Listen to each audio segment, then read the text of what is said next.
Okay, remember that they are changing my voice. This video series is about principles. The first principle I'm going to cover is the principle of disgrace, right? It's a negative principle, right? You don't want to be disgraced. So it's connected to the principle of honor, and we'll get into that later.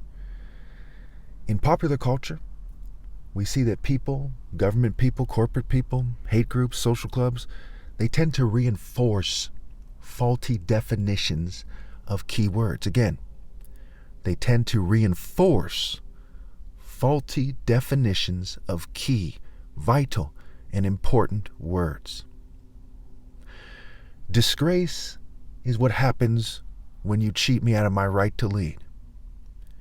When you're not obeying God through me, anything that you are doing, bear with me now, anything you're doing after that is on the spectrum of disgrace. So we see the definition on the screen, right? Where it says it's a verb. It says to bring shame or discredit on something or something. Now, in the psychological construct of the oppressors, they might argue that if you were a whistleblower in the police department, that magically you've disgraced the police department by blowing the whistle. But in reality, they're already disgraced because they're doing something wrong and they refuse to correct it, to their extreme disgrace. They're disgraced in the eyes of God and in the eyes of anyone who's aware of what's going on, and in the eyes of people who tend to know that groups like that tend to be, at least, doing disgraceful things.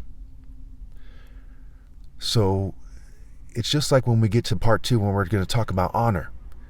It's disgracing yourselves in terms of the psychological construct, right? Versus disgracing yourself because you were being immoral. Now, if you're cheating the most righteous person out of his right to lead, it's disgraceful. You could be in Africa or China. You could be across the world. Okay? You could be on Mars and say, but you didn't know. Why didn't you know? Why didn't you know that I'm Christ? Why weren't you looking at Nigerian people and trying to find the candidate who is the most logical person to be Christ and consider what he says? Because of your culture. So therefore your culture is also disgraced, right? Because of your way of thinking, because of your government, because of your family or whatever.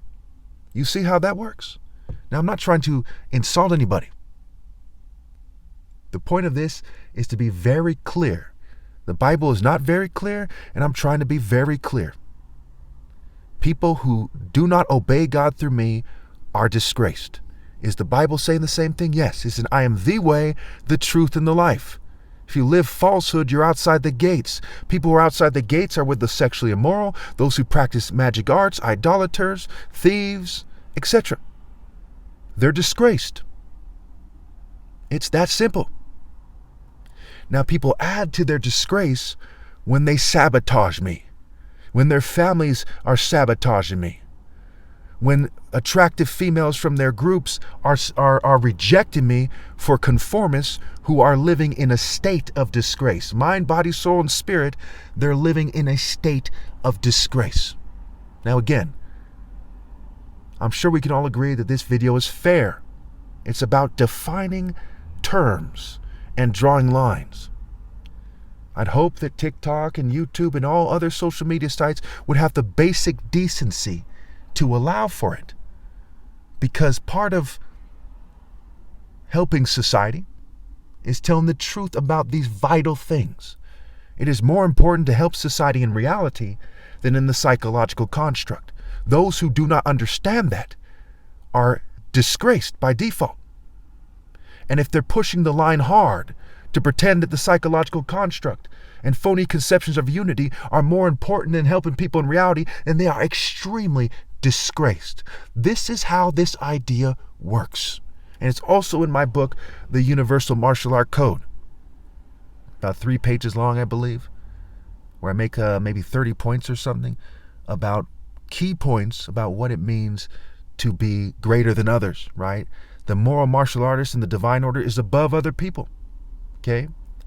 And where he fits in exactly has to do with his ability to achieve greatness using the proper scale. and the principles: discipline, wisdom, righteousness, insight. Righteousness is a big one, right? The throne is established in righteousness. One's position is established in righteousness, character, justice. Okay, these things are like the opposite of disgrace. Grace is the opposite of disgrace. Now, if you're in the hood or something, you might say you're dissing God and Jesus and the righteous by your actions. So therefore, you're disgraced. Pretending your clown execution is a graceful execution is disgrace. Playing stupid about them editing my videos is extreme disgrace. If someone raped a kid, okay, and then beat him down and painted him like a clown, what kind of a piece of shit would play stupid about what happened? And what kind of a piece of shit would point at that kid and say, he looks funny? And how much worse when people are sabotaging Christ and people play stupid and they try to mock me by editing my videos. The core groups that are ordering this thing are so disgraced that they're better off dead, and I'm sure that even a child would agree with me right now. Even their own children would probably agree with me right now. Once it was broken down like this, if they were put on center stage, what do you think, young man? What do you think, young woman? They would say, I'm forced to agree. Because it's 1 + 1 = 2. Think about it.